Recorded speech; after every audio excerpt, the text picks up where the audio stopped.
La TVT au cœur de l'information.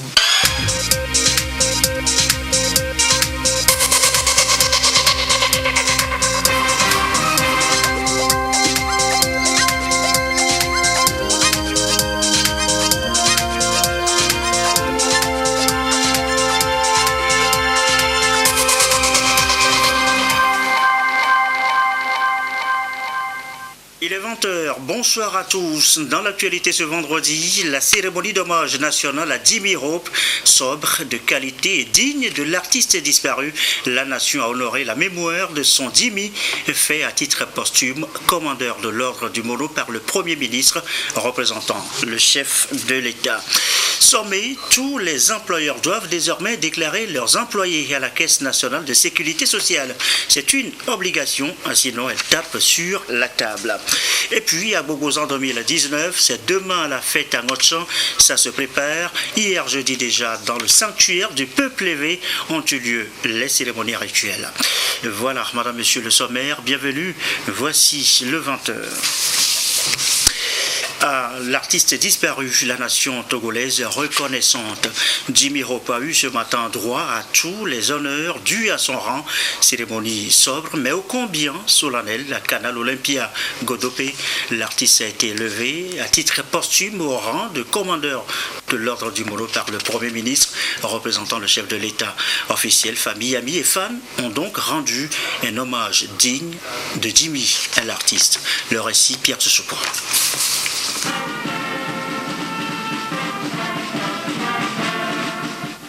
Quand s'avance la marche funèbre du cortège, tout un peuple debout pour saluer la mémoire de Jimmy Hope. Comme à ces concerts, beaucoup ont répondu présents à l'espace Canal Olympia Godopé. Mais sur cette scène, Jimmy sera le grand absent. L'artiste aux multiples talents reçoit ici les expressions de reconnaissance de la nation tout entière. Le Premier ministre, chef du gouvernement qui représentait le président de la République pour la circonstance, va d'abord honorer la mémoire du roi togolais de rock'n'roll avant de l'élever au rang de l'officier de l'ordre de Mono à titre posthume. Au nom du président de la République, grand maître des ordres nationaux, et en vertu des pouvoirs qui nous sont conférés, nous vous faisons à titre posthume officier de l'ordre du Mono.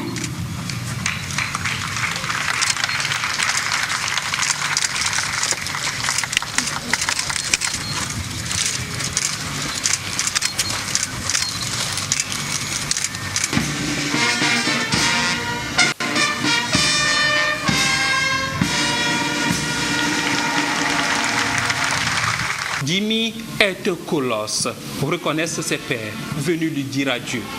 Sur beaucoup de visages, la douleur de la séparation reste vivace. Ses familles biologiques et artistiques, encore inconsolables.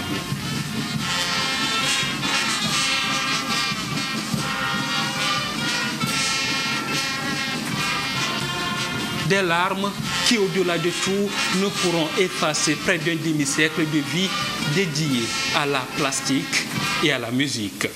L'heure est venue pour nous de te dire au revoir. Nous sommes désormais des orphelins. Nous sommes des orphelins, Jimmy.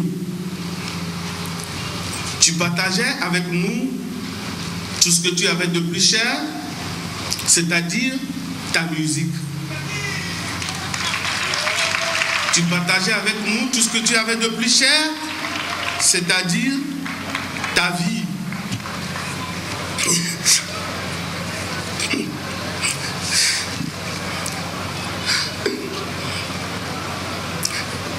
Nous étions au collège, au lycée, au bureau, mais nous étions toujours à l'école, une fois chez toi à la maison. Tu nous as imprégnés, telle une hirondelle éclaire le printemps. Bio, Aglan, Ouman, Downtown, Obléou, Agbebabi, sont désormais des hymnes non pas pour une, mais pour de multiples générations à venir. Jimmy Hope nous a tout donné. Son œuvre musicale est mieux connue du grand public. À bien des égards, elle ressemble à son œuvre picturale. Avec les traits, les couleurs et les symboles qui lui sont propres, il place l'être humain au cœur de sa démarche artistique. Ce faisant, il nous place tous au cœur de sa propre vie. Jimmy Hope dit dans ses peintures et dessins les vérités qui lui paraissent importantes. Il le dit si simplement et sans aucun détour, avec des traits directs, des couleurs franches, que ces vérités nous paraissent évidentes.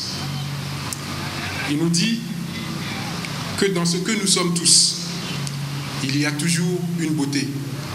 Et ce, malgré les imperfections et les coups durs de la vie. Jimmy fait partie de notre histoire nationale, histoire avec grand H. Ceci de la manière la plus haute, par ses mélodies et ses couleurs. Les témoignages sont légion, tellement tant de choses à dire de l'immensité du talent de Kofi Senaya. Et au nom du gouvernement, le ministre de la Culture parle d'une icône, d'une fierté nationale. Notre compatriote Senaya Kofi, mondialement connu sous le pseudonyme de Jimmy Hope, est un homme de grands horizons. Un horizon dont il traçait les lignes au gré de ses créations picturales, peuplées de références à la vie, à l'humanité, à la nature. Cet horizon qu'il ouvrait par sa musique porteuse de messages sur l'être humain, sa destinée, ses joies et ses peines, sa relation au Créateur. Bref, l'horizon de l'espoir comme ce substantif hope dont il s'était fait un nom jusqu'à l'incarner totalement. Parce qu'il a su véhiculer cette sensibilité qui résonne en l'âme de chacun d'entre nous, Jimmy Hope a fini par prendre racine dans le cœur de tous. Il a été un ami, un frère, un modèle, un repère. Le meilleur témoignage qui puisse lui être rendu, c'est lui-même qui l'a constitué tel un trésor à travers son immense œuvre. Des fresques et des centaines de toiles, dont certaines ornent le palais présidentiel de longue date. Près d'un demi-siècle de carrière musicale, 12 albums, de nombreuses chansons. Jimmy Hope a porté très haut les couleurs de notre pays dans le domaine de la culture. Nous devons lui en être reconnaissants et pour lui témoigner notre admiration, je saluerai une dernière fois, au nom de son Excellence, Monsieur le Président de la République, et en notre nom à tous, en étant sûr qu'il sera toujours dans le cœur de notre nation et de chacun d'entre nous. Je vous demande de communier avec lui aujourd'hui, comme il a toujours su le faire avec son public, en le levant et par des applaudissements loués pour lui dire ensemble merci Jimmy Hope.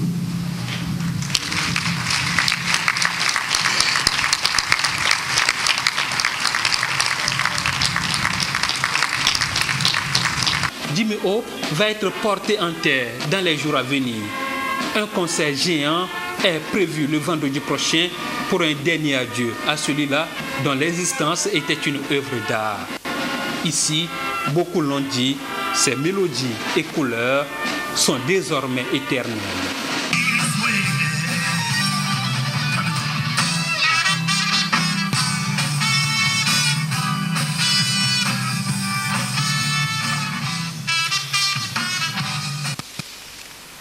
Voilà, Jimmy Hope élevé ce matin au rang d'officier de l'ordre du Mono. Artiste accompli aux multiples talents, Jimmy Hope a chanté en effet la vie et ses travers, l'être humain toujours présent au cœur de ses œuvres picturales.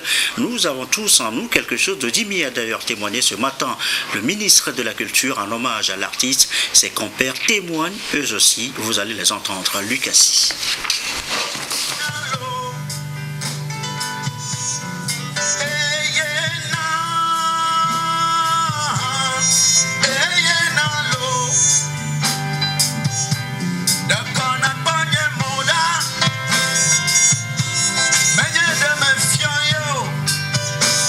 L'orchestre Jimmy Hope pleure son mentor. Symbole pour les uns et espoir pour les autres, Jimmy Hope aura tout donné pour l'art. Tel l'hirondelle éclaire le plancton, l'illustre disparu n'a cessé d'éclairer ses fans à travers ses œuvres et d'inculquer son savoir-faire à la jeune génération. Et en la matière, les témoignages fusent de partout.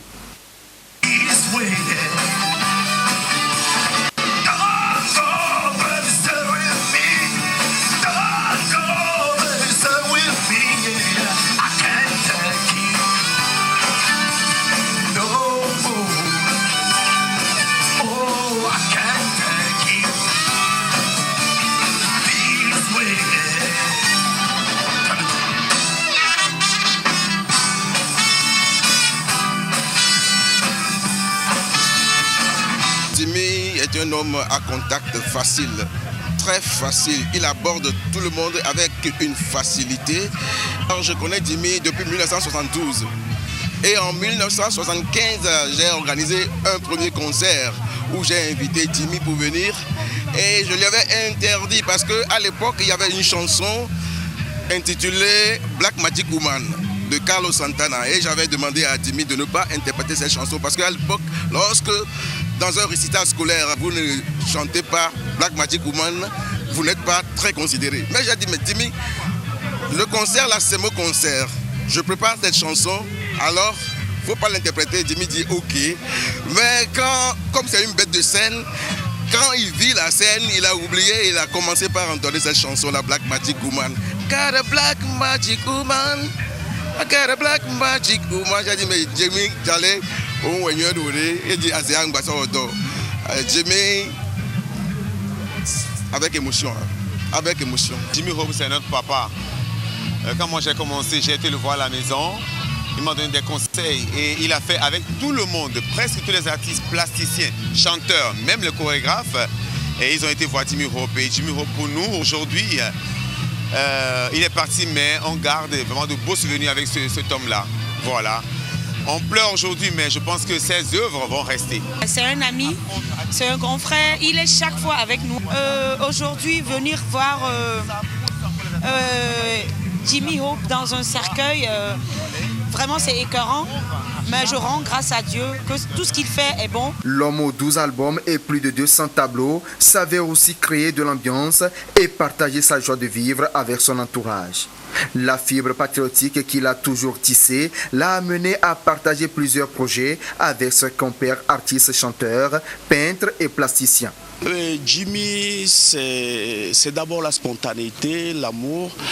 Je me rappelle dans les années 86, j'exposais sur l'avenue François Mitterrand une stature, une grande stature qui avance, qui dévalait la colline de CHU et qui m'approche parce que j'avais exposé mes tableaux aussi dans la rue et qui dit, toi si tu dessines, allez, viens, rentre, je vais te faire ton portrait. Oui. Et là, avec sa guitare, il dépose sa guitare, il ne me connaissait pas. Moi, j'attendais parler déjà de lui.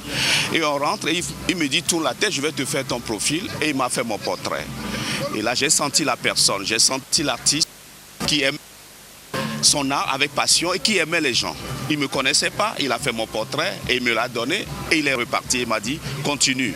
Moi aussi, je suis musicien et je peins aussi. Et c'est le jour où je savais que Jimmy peignait. Et on a eu aussi à travailler sur le chemin de la paix. Il était avec nous, nous donnait des conseils. Vraiment, c'est quelqu'un que j'appréciais. Et moi aussi, je le taquinais. Je dis, le rock'n'roll est dévolu. Mets un peu d'Agbadja dedans pour faire un peu de tradition chez nous. On va danser. Il dit, oui, je vais essayer. Mais vraiment, c'est un grand homme qui vient de nous quitter, un grand artiste. Vraiment, je remercie aussi les autorités qui ont fait vraiment cet hommage et il est à la hauteur. Kofi Mokoko Senaya, alias Jimmy Hope, a toujours carburé à l'art. Il a dédié sa vie à la musique, à l'art plastique et à la peinture. Patriote engagé à travers ses réalisations, le défunt laisse une empreinte indélébile dans l'histoire nationale.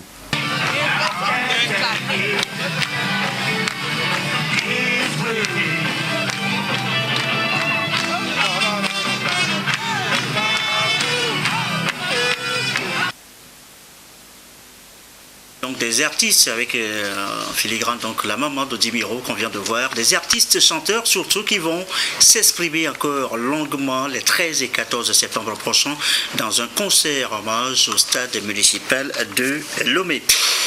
Elle n'entend plus laisser faire. La Caisse nationale de sécurité sociale part en guerre contre la précarité. Aux employeurs ce matin, elle a clairement dit qu'il faut impérativement déclarer les employés. Des poursuites judiciaires peuvent être enclenchées contre les patrons véreux. Edem Sousoukou. La Caisse nationale de sécurité sociale, CNSS, plaide pour le respect des droits sociaux des travailleurs. Une obligation légale de l'employeur qui valorise et humanise l'employé. La sécurité sociale paraît donc importante à plus d'un titre. C'est un formidable outil de prévention, de lutte contre la pauvreté et la précarité. Ce régime obligatoire nécessite et exige des employeurs la déclaration des employés et le paiement régulier des cotisations dues.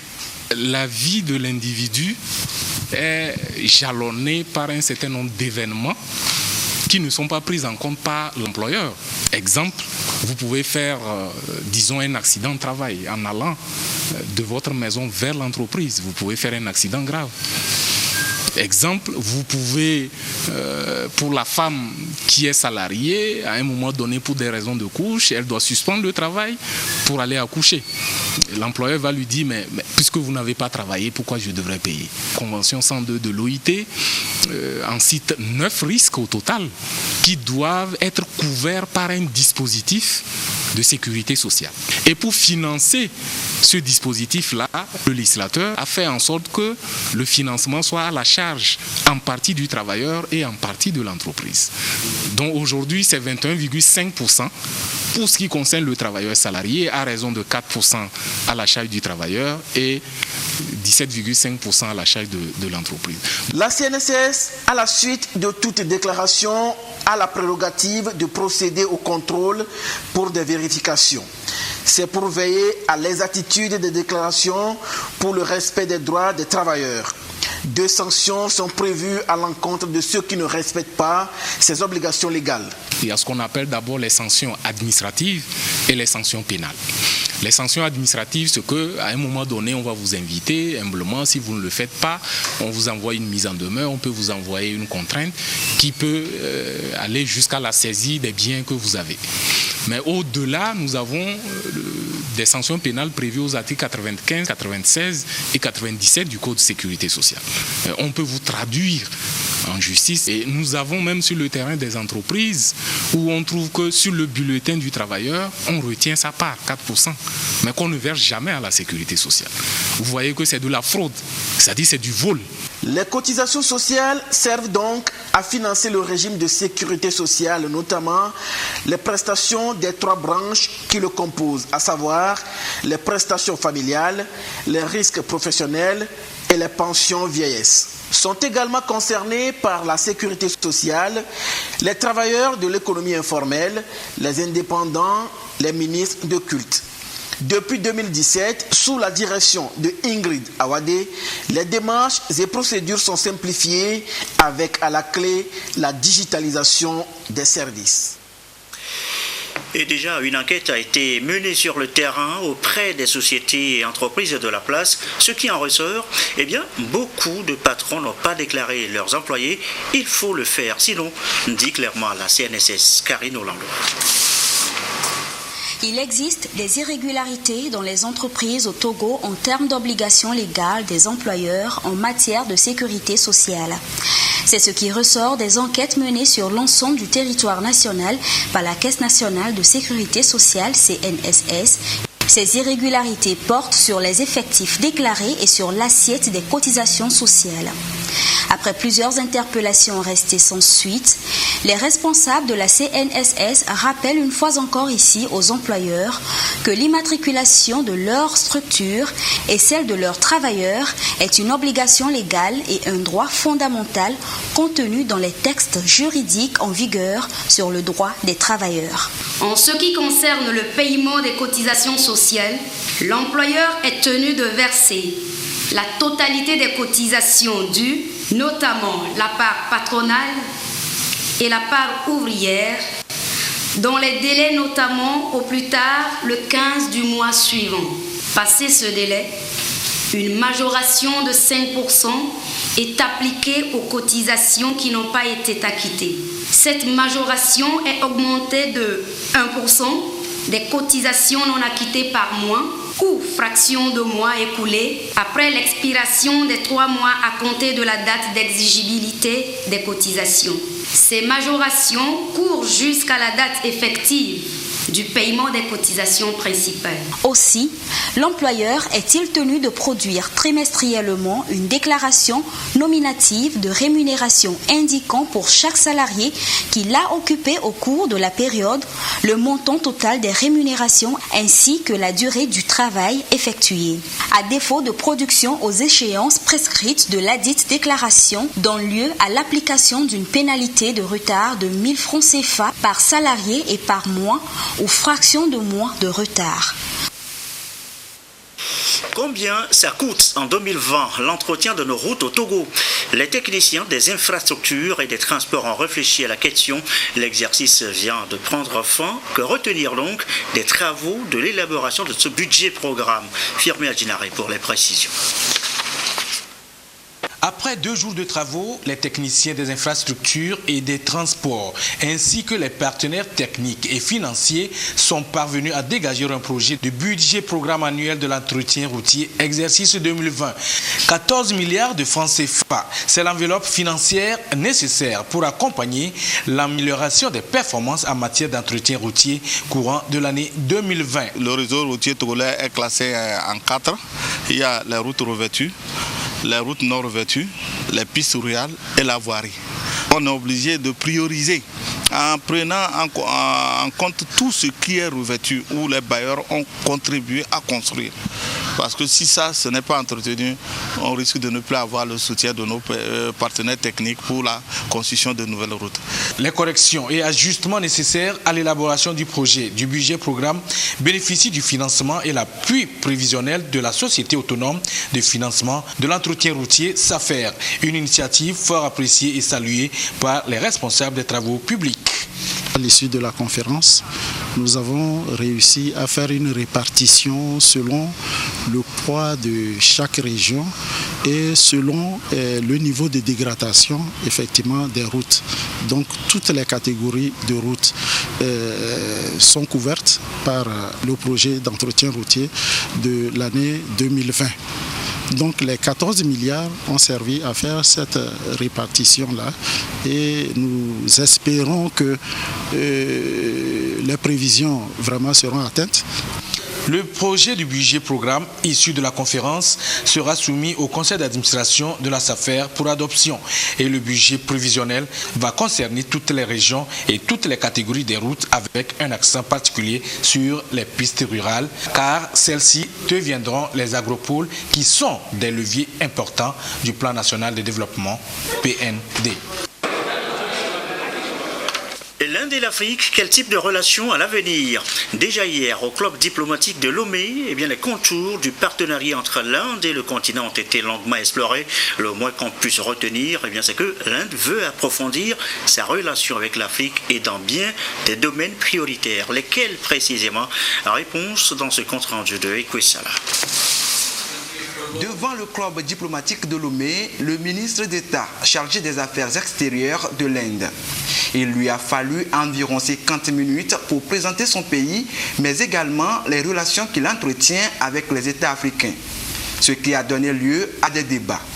Des débats qui ont permis à la délégation indienne d'annoncer le nouveau cadre de partenariat sud-sud que son pays compte mettre en place. Désormais, la collaboration de l'Inde avec l'Afrique sera basée sur les domaines jugés prioritaires par les États du continent. During the last few years, increased its engagement with Africa. We have announced 18 new missions. Nous allons créer 18 nouvelles missions en Afrique, ce qui va ouvrir la voie à plus de coopération dans plusieurs domaines, à commencer par le domaine du numérique, l'emploi pour les jeunes, l'agriculture, l'eau, l'assainissement, la santé et plusieurs autres domaines dans lesquels nous allons renforcer notre coopération. Et l'Inde compte bien rester aux côtés du Togo et aux côtés de l'Afrique, comme l'a dit notre Premier ministre, pour un partenariat gagnant-gagnant qui aidera les pays africains à se développer davantage et non pas sur les principes de l'Inde, mais sur les priorités propres aux Africains pour que ce développement ne soit pas imposé par l'Inde, mais impulsé par les Africains eux-mêmes avec l'aide de l'Inde. Will definitely give a fillip to the strengthening of the bonds with each of the countries of Africa. Les échanges économiques de l'Inde avec l'Afrique se chiffrent aujourd'hui à plus de 62 milliards de dollars américains. Le pays a également mis en place 180 lignes de crédit d'une valeur de 11 milliards de dollars américains dans plus de 40 pays africains. Le ministre togolais des Affaires étrangères s'est félicité de cette coopération sud-sud et particulièrement des relations enrichissantes qui lient le Togo et l'Inde. Il a salué les annonces faites par l'Inde à cette soirée et croit en leur contribution au développement des États africains tels que voulus par leurs dirigeants. Il est 20h27 à l'étranger. L'on a tous appris ce matin la mort de Robert Mugabe, l'ancien président zimbabwéen, est décédé à Singapour des suites d'une longue maladie. Robert Mugabe est l'un des tout derniers pères des indépendances en Afrique. Il a dirigé son pays de 1980 à 2017, contraint finalement par la rue et l'armée de quitter le pouvoir après 37 ans de règne. Robert Mugabe a laissé un pays économiquement exsangue. Cela dit, nous partons pour Ngotchin qui se prépare pour Agbogbosan. La fête demain, c'est demain samedi à Ngotchin, donc le peuple élevé se prépare pour Agbogbosan dans le Hao. Hier jeudi déjà ont eu lieu les cérémonies rituelles au sanctuaire du peuple élevé. Le récit de Gérald Agoudou.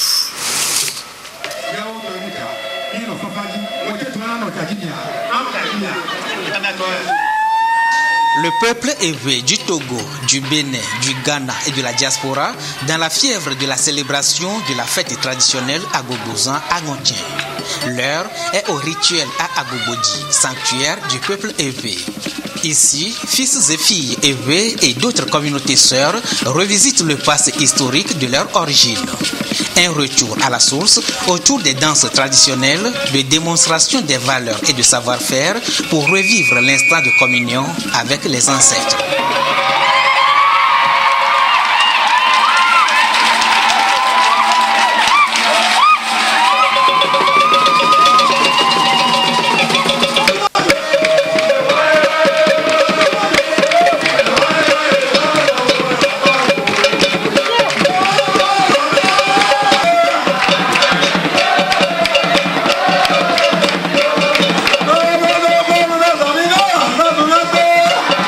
La consécration de ce premier jeudi a débuté depuis les années 1950.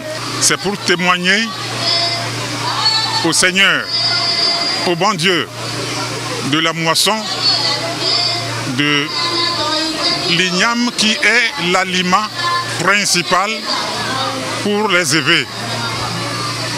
Et comme les prémices d'igname constituent le changement de l'année chez les évêques, ce changement, l'offrande de ces prémices d'igname aux ancêtres, chaque année, nous l'avons consacré, que ce soit plutôt cette muraille à Gbogbo, que la fête soit consacrée en son nom. Mais ça n'a pas été seulement consacré par nous les vivants. Ça a été consacré par les divinités. Nous venons ici pour prier. Nous venons ici pour les invoquer, nos ancêtres. Nous venons ici pour demander pardon. Nous venons ici pour demander la prospérité. Pour que les calamités soient éloignées des peuples élevés, que ce soit du Togo, que ce soit du Ghana, que ce soit du Bénin, que ce soit la diaspora. Agbobozan, loin d'être de simples retrouvailles, constitue le socle de solidarité autour duquel le peuple élevé raffermit les liens de fraternité. Pour l'édition 2019, tous entendent célébrer la diversité culturelle et le partage des valeurs comme ciment de paix et d'unité pour le développement. Les activités de l'édition 2019 de la fête traditionnelle du peuple élevé Agbobozan ont démarré depuis le 30 août dernier. L'apothéose est prévue pour le 7 septembre prochain à la place de l'Indépendance à Ngontien.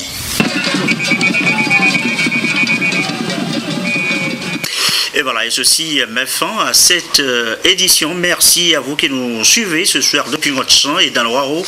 Et comme d'habitude, toujours fidèlement, je vous laisse en compagnie une fois encore de Jimmy Hope. Jimmy Hope qui se prononce sur sa carrière et dans son style musical dans Caravane d'Afrique, une émission réalisée par la chanteuse togolaise Amta Ekol. Et notez aussi, la soirée Jimmy Hope va se poursuivre sur notre antenne après donc le générique du journal et après la plage publicitaire avec la diffusion en intégralité donc de la cérémonie nationale d'hommage ce matin à Canal Olympia. Restez sur notre antenne. Belle soirée, bon week-end.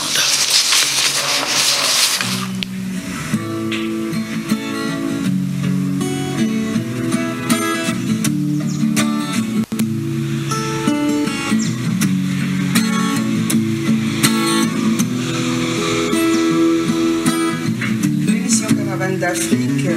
Et je suis actuellement à côté de Jimmy Hope. Vous voyez ce joli décor derrière qui est l'œuvre de l'artiste. Jimmy est un artiste complet. Jimmy Hope, dans la Nièvre à Nevers. Ceux qui écoutent l'émission Caravane d'Afrique, l'émission que j'anime, l'émission que je produis, vous écoutent. Vous savez, moi je viens du Togo, c'est un pays qui est entre le Bénin et le Ghana. J'ai eu la chance de traverser le monde, d'aller du Mississippi au Mali et de tourner entre la Corée du Nord, la Russie et l'Asie. J'ai essayé de découvrir le monde et finalement je retourne de temps en temps en Afrique pour essayer de retrouver mes racines et essayer de voir ce que je peux encore prendre chez moi et apporter au monde entier. Parce que le monde entier m'a aussi quand même apporté beaucoup. Moi, je viens de l'époque de Ten Years After, de Led Zeppelin, de Poco, de Jimi Hendrix, de Santana. Donc j'ai une certaine façon de regarder la musique qui n'est pas totalement africaine. J'aime l'Afrique, mais je n'attends pas que je n'aime pas parler que de l'Afrique. J'aime parler de la musique en général et puis vous comprenez ce que ça veut dire parce que quand je parle, je suis un chanteur de blues à la base et le blues pour moi, comme j'ai l'habitude de le dire, c'est exactement comme le cacao quand ça part de l'Afrique parce que quand ça traverse l'océan, ça devient du chocolat. Mais quand on sait l'histoire réelle du blues et ces esclaves qui sont partis de l'Afrique et si on se souvient il y a 150 millions de blacks qui ont été déportés de force et 100 millions sont morts pendant le parcours, donc c'est les 50 millions restants qui ont apporté cette musique aux autres nations et l'Afrique doit être fière de cette musique parce que c'est une musique qui aujourd'hui se retrouve dans toutes les sauces.